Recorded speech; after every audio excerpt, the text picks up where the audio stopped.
It's waiting. Hello, everyone. Nice to see everyone. Today we're going to talk about how do I get my kids to eat healthier? Hello, I am Christina Campos. I'm founder of The Impactful Parent, and I help parents of school-age children turn their chaos into connection with their adolescent.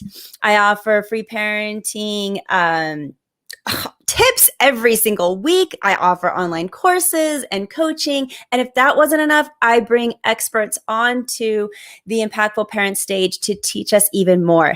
And that is what today is all about. So today I have special guest Jill Baccaro. And Jill is an integrative health practitioner and owner of a business called Wellness Riot. Jill helps busy moms who are struggling with things like their energy levels, their digestive issues, and she also has some tricks to help kids eat healthier too, which is why she is here today. Thank you for being here, Jill. Thank you, Christina. It's great to be here. I have had you on a few times. I'm very excited for you to be here. Every time we get some great tidbits from you. And so I'm very excited to get started. And just to let everybody know, again, we are live here. So if you have a question for Jill as we are live, please feel free to leave it in the comments. I will be able to see that and we can ask her right here on the spot. So I'm going to go ahead and get started. We're talking about how do we get our kids to eat healthier, and it's a huge concern for parents, including myself. For those of you who don't know me very well, I'm a single mom of 4 kids, and it's hard to get kids to eat healthy. So what part of the diet should we be the most concerned about when we have these worries? Okay, so I love answering the question about why we should be concerned about this at all, because when it comes to something so seemingly dreadful as getting our kids to eat healthy, right? Like we have to know the reason behind it, and it better be good. And let me just say too, like I've been there. I remember sitting at the dinner table with my husband and my son, he was about 4, and genuinely asking if we had to eat every day. Like, did we really have to eat every day? Because could we just skip some? Because it was so frustrating. I just couldn't anymore. So I'll take, all of that. Some things didn't work, but I want to share with you what did work. So I'll give you a couple of reasons that might help us understand like why we should tackle healthy eating.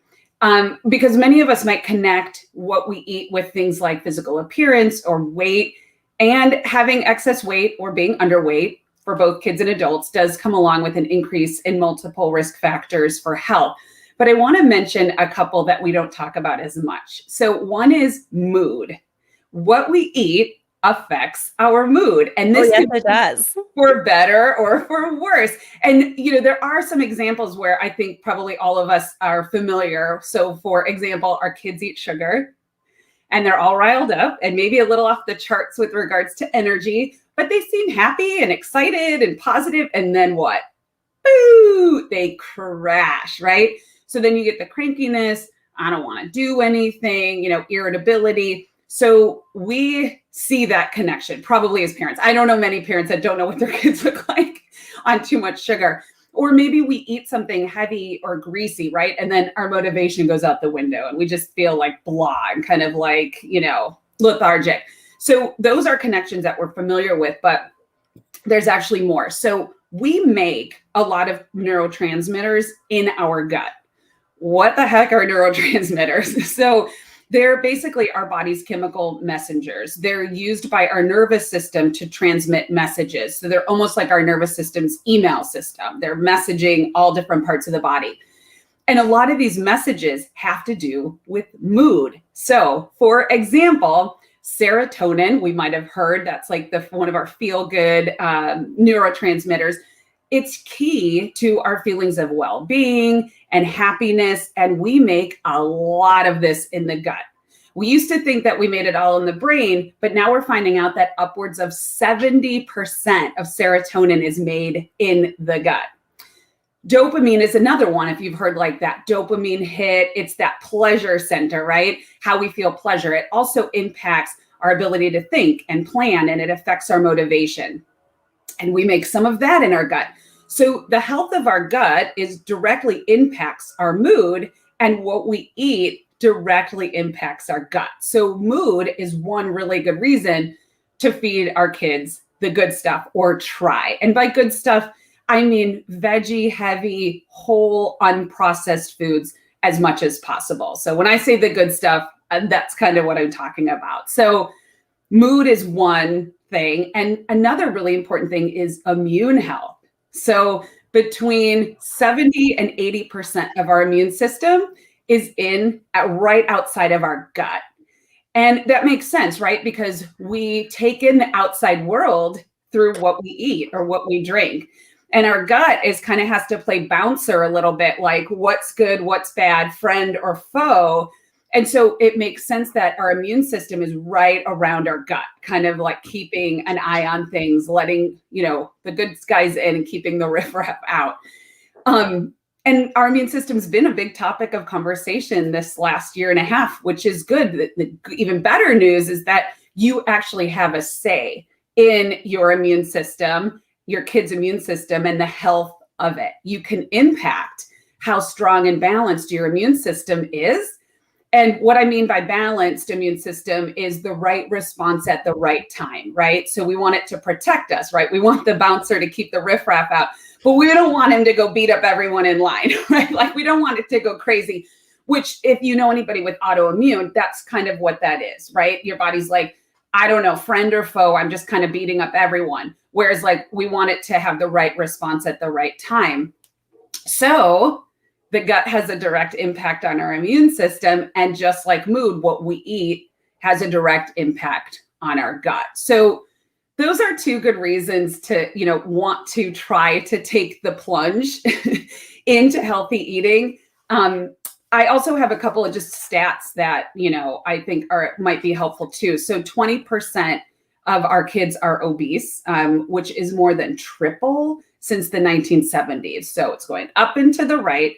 And unfortunately, children who are obese are more likely to become adults with obesity. And that does come with its own set of health issues, increased risk of health conditions. Also, on average, 60% of our children do not get enough fruit to meet the daily recommendations. And 93% of children don't eat enough vegetables to reach that daily recommendation. So hopefully that gives a few reasons to want to try to plunge into, getting your kids to eat healthy. Because I get it. Parents are like, why would I want to do that? That sounds terrible. So hopefully that gives you a little fuel for like things that you can positively impact. I love that. It's so important to know the why behind any of our parental actions. So it's so important. And if you are just coming in right now, we are live with Jill Beccaro, who is talking to us about how to get our children to eat healthier. And if you're watching the replay, you can go ahead and ask some questions or live. You can ask questions live. You can ask questions into the replay, as Jill will be watching that too. And feel free, ask your questions now. Going back to the mood. Oh my goodness, parents. Okay. This is so much bigger than what Jill just even played out. Like it really does affect your mood, and not only mood of you, but the mood of your children. And yeah, I know Jill gave that example of the sugar and the little kids, but let me tell you about adolescents. Adolescents can be very, very affected by this also. And if you notice that there's been a shift in mood in your adolescent, yeah, it could be hormones and yeah, it could be a lot of other things happening. But it definitely could be also a diet. Are they starting to eat unhealthy? And are they eating things from the vending machines at school? Are they picking things at school to eat? Like if you're giving them some kind of an allowance and now they're getting the choice, but are their choices at school not the greatest? Are they picking hamburgers every single day? Are they picking pizza every single day? Those are things you do want to ask your teen. What's going on? Could this be part of it? And I've noticed a change in you since this particular time period. If you see that happening, again, it could be a whole different reasons, but I think sometimes as parents, we forget how much that influences our child. And as our kids get older, we don't have as much control on that healthy eating because they're doing so much on their own. They're picking out their own snacks from our own cabinet. They are buying their own lunches at school. And so it is so much more difficult to monitor, but it's still just as important. And I want to make that very, very clear. So thank you for that tidbit, Jill. It's really great. And the next thing is the immunity. Obviously, the immune system, so important right now to keep up. And again, goes back to those adolescents. Are they getting sick? Also, are they feeling depressed? If you have a child that's kind of just aloof and been more than little bit off and sadder than usual, or even you see them heading into depression, one of the first things that medical health professionals will tell you is, what are they eating? What's their diet look like? Can you not only get them to get up and exercise, but can you get them to eat healthier? So it just affects so much. And this is why we have Jill on today. So very excited to have her. Let's talk a little bit more about some tricks and stuff. So my next question to you is, what's one thing a parent could do today that would help move their child in the direction of a more healthy eating lifestyle? So, Christina, you actually just perfectly segued into what I wanted to mention, which is noticing. Like, just notice. And things that you mentioned, and things like, when is your child happy? Do they go to sleep easily some days and not others? When do they complain of tummy aches? If they do you have days where the siblings get along and other days where it's just the total opposite? How are their energy levels? Do they wake up happy or not? What do the teachers say, or the babysitter, or the after school care, the martial arts instructor? Like, what feedback are you getting? And then once you notice, see if you can make any connections. So things like, man, she just crashed in the afternoon. She had such and such for breakfast. Or every time we have this for dinner, she has a struggle going to bed. Or when we have this, she goes to bed so easily. Or when we have this for dinner, she wakes up so groggy. Or I got bad feedback from the teacher, or I got positive feedback from the teacher.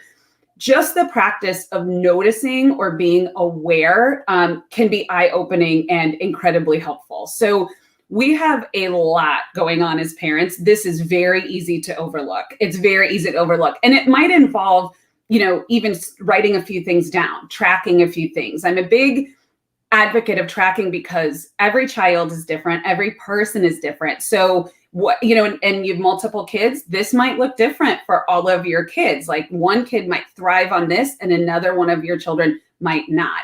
But just noticing and making those connections, then you can start making the changes that work for your child or that make sense for your child. Like, you know what? I'm going to try swapping out this for breakfast. I'm going to try adding on this. I'm going to try taking this away. And that's how you figure out little by little, like, what's going to work for your child. So it sounds really basic, but it's easy to overlook. And it's something you could do at no cost. You can do it on a timeline that, works for you. It's not going to turn your world upside down. You're just going to notice. Even before you make any changes, just notice. Start trying to make those connections. And once you do, you won't be able to not make those connections, right? Like, once you make them and you see it, it'll be a pattern and a habit that you'll take with you forever. And you can do this for yourself too. It works on kids and adults. I am the kind of person who needs to write it down to visually see the connection, because I'm the visual learner. And if you're just joining us right now, by the way, please feel free to ask your question to Jill as we are live. If you are watching the replay, please tell us, what kind of patterns do you see in your child? Is it every morning? Is it every Tuesday after pizza day at school? Like, we get to start seeing those, and your input actually does help other parents look at those comments and say, oh my goodness, I didn't even think of that. So please write your comments down into the down below in the submissions. But I'm a visual learner. I have to write it down. I like to see visually the patterns that are happening, whether it's a particular day or after they eat something specific, or if it's just anything. Oh, I do patterns with so much behavior stuff with my own kids. It's ridiculous. Yeah. But it doesn't have to be difficult. It could be just a quick little note in my phone saying, daughter number 2 is doing not so good today. Son number 3 is look, acting out today, and I can't figure out why. But Mhm. it's those little notes in my phone that over time I could start seeing those patterns, and you could see them pretty quick, I would think, right, Joe? Yeah, and I think writing down makes so much sense because if we eat something or a child eats something and it disagrees with them, like we know that pretty easily, right? Like, oh, they had that and they have a tummy ache. But a lot of these behaviors you're not going to notice them until maybe 12 or 24 hours later. Like they do have a delayed impact. So when you start writing it down, you can spot the trends. And yeah, a lot of times it's like within a few days, you're like, oh, every time this, then this, like boom, you see it right away. And you wouldn't notice that necessarily if you didn't write it down. Like if you just try to keep it in your head, it's like hard to make those like night to morning, morning to night, afternoon to morning, kind of connections. And unless you eat the same thing every day, like you won't be able to know. But writing it down very simply will help you make those see trends. And yeah, you can see them pretty quickly sometimes. And what about beverages? Is this something too? Do you think that we need to document? I totally would. I absolutely would. It's where we get not only kids, but adults, we get a lot of our calories, our added sugar calories from the beverages we drink, whether that's, an adult, we're going to get a coffee drink or a tea drink and it's a latte and it's got flavors and sugars, or our kids are, juices and sodas and fruit punches and all those kinds of things, even sports drinks, those kinds of things. And a lot of them have artificial colors and artificial flavors, and those have been shown to have an impact.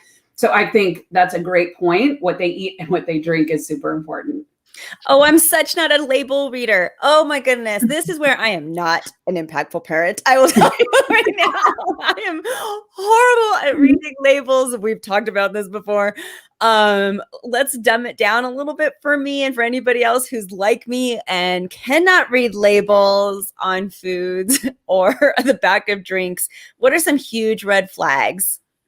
So a lot of times they call this the Lincoln or the penny test or the grandmother test, the great grandmother test. Like if it's something that you cannot, I'm trying to think, should I put my phone? I'm going to try. I think you're good. Really quick. We're good. Okay. If it's something that your great grandmother wouldn't recognize or Lincoln wouldn't recognize, then you probably shouldn't eat it, right? Because there's all these like big, long words, and they're usually preservatives and chemicals and additives. And, we just don't need them. They're not helpful to us. They're not what our body understands. So anything really long and complicated is a good thing to like avoid. But some of the key ones are like artificial colors are huge. They've been shown to be linked to hyperactivity, elevated mood, off the charts energy, things like that.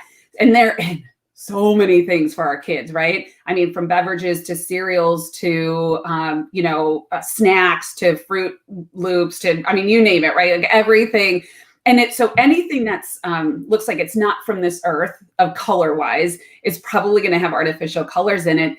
But even things like tan foods, like crackers and peanut butter and like things that you wouldn't even think can have artificial colors in them. And that's going to be a color and a number usually on a label. So it'll be like blue number 5 or red number 10, something like that. Those would be like amazing to get out of your diet.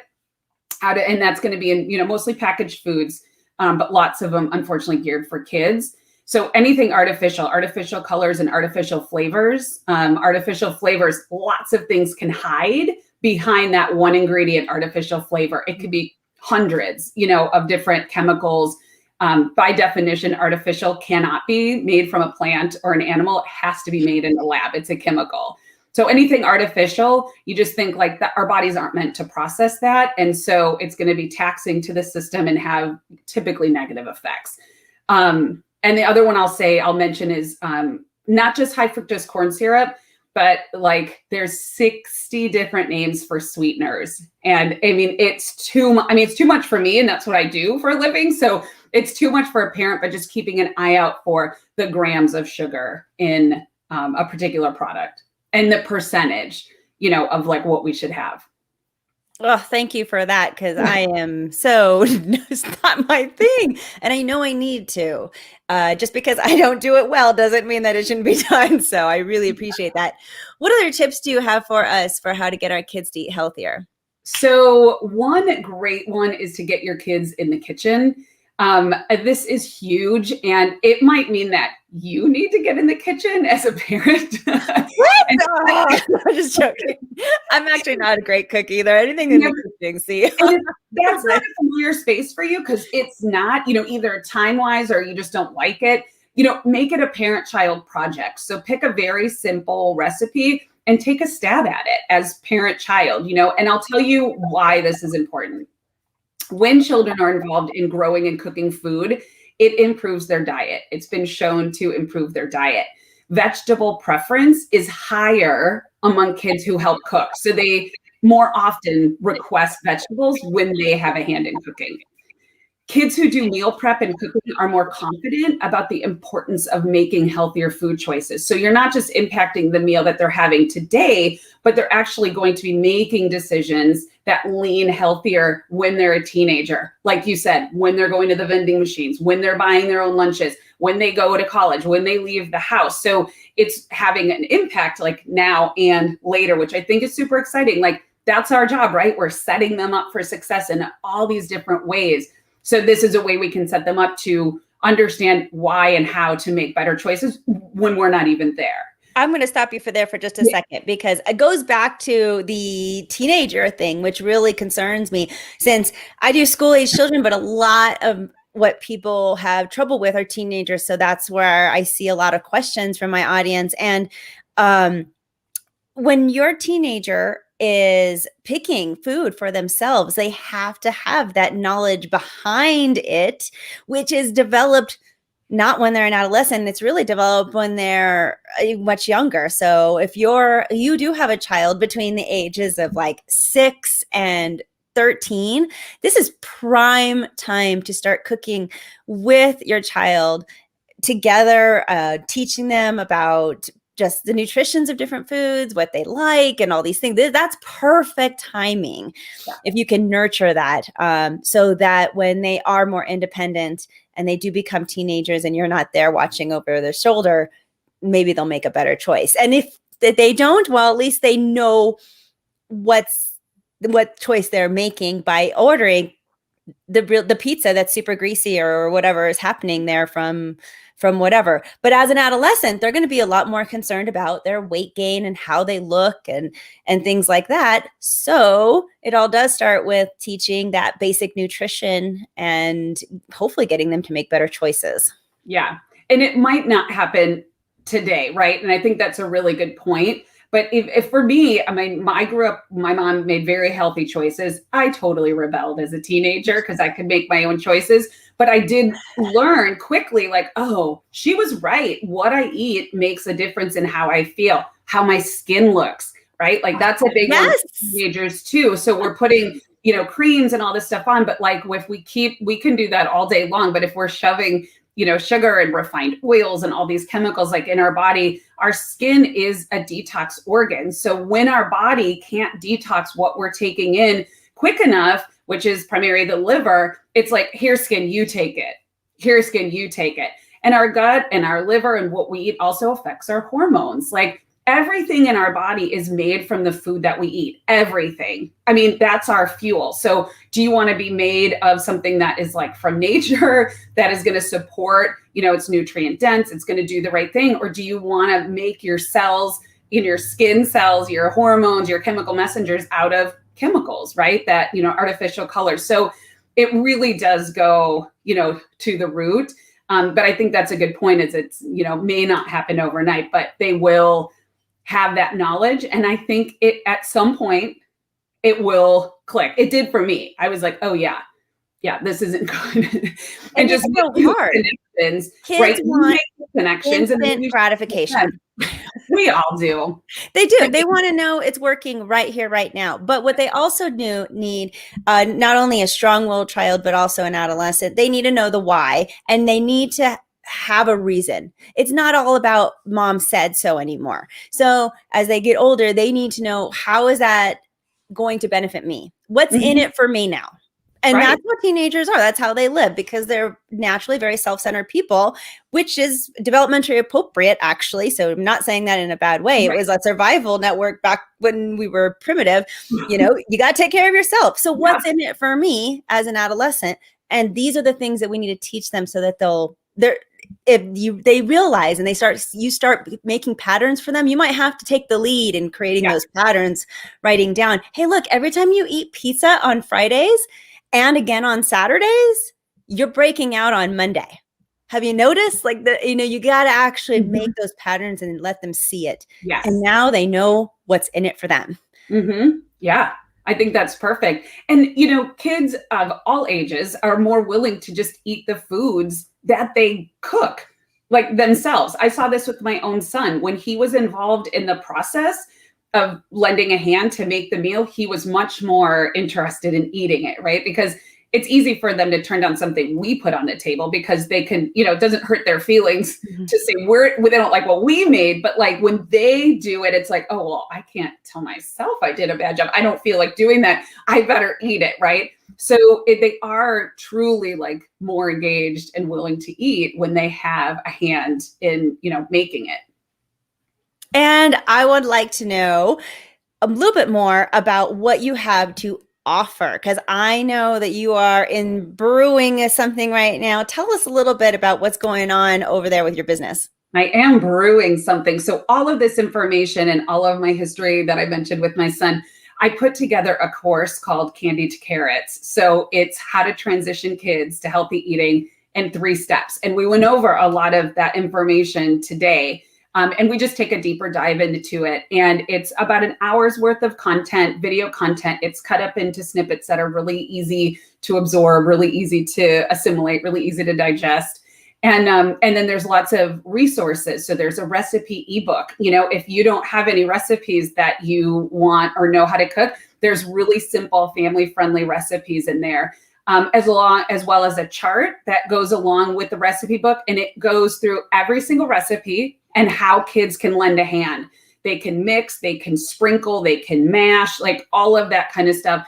And then there's a guide and an ingredients to avoid list. So some of the ones that we went over, I just add on to that.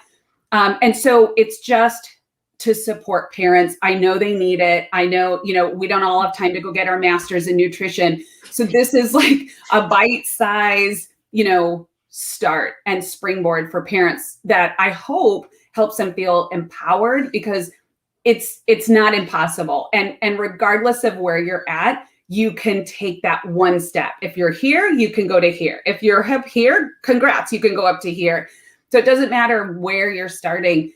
There's the steps in here will be applicable to you and your family. And I think one step at a time is always the best idea. That's what's sustainable, right? And so that's what I go through in the course is like, just start here, then don't do anything else.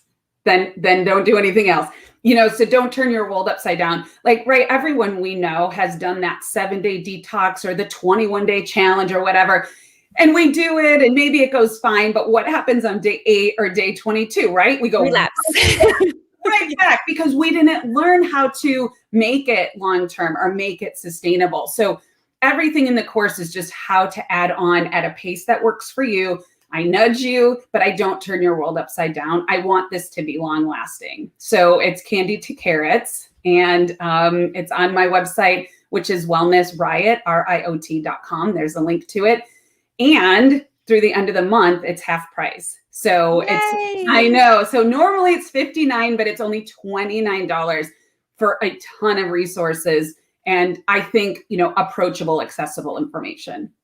And would you say that an age range that the parent should have for a child, is it any age or specific? I would say really as young as like 2 or 3 up to like preteen. But to be honest, I've had parents of like picky teenagers that have used all of this and they're like, it works. Awesome. Really like 2 to 3 up to like maybe 13 would be like the prime age range for this, or for parents of children of those ages. And we'll make sure that Jill puts that link into the comments down below so that you can see it also. And go check that out if you're interested. Jill always has some amazing things for us here on The Impactful Parents. Why I welcome her on time and time again. I know if you're watching the podcast or listening from the podcast person, Jill has a great one about take candy for healthier choices for candy around Halloween season, which I'll be putting out in October again. But you could check that out also on my YouTube channel, which is theimpactfulparent.com/YouTube. So many places to find both of us and get free resources, you guys, free and paid. But Jill and I do both. So check it out. That's what we do. We're here to help parents. So go and figure out what you need and get the help today. Say it for us one more time. Where can we find you, Jill? Absolutely. I'm at Wellness Riot, RIOT, because I think being healthy is a riot. It should be fun and happy, and we should smile. And that's the Wellness Riot on all my social media handles as well. But you can get to that through my website. Awesome. And let's see, I was just going to, I think we're good. Do you have anything else you want to close with, Jill, before we all head on out? And again, if you're watching the replay, you can ask questions in there. Tell us about what you think. Anything to add before we head on out, Jill? Yeah, I just want to say always approach with curiosity when it's something that you dread or it's something that you might feel insecure about. Don't beat yourself up. Don't judge yourself or your partner or your kids or your situation. Like I said, it doesn't matter where you are. You can just take that one step, but be okay with where you are. No judgment, just approach with curiosity and take the step. I love that.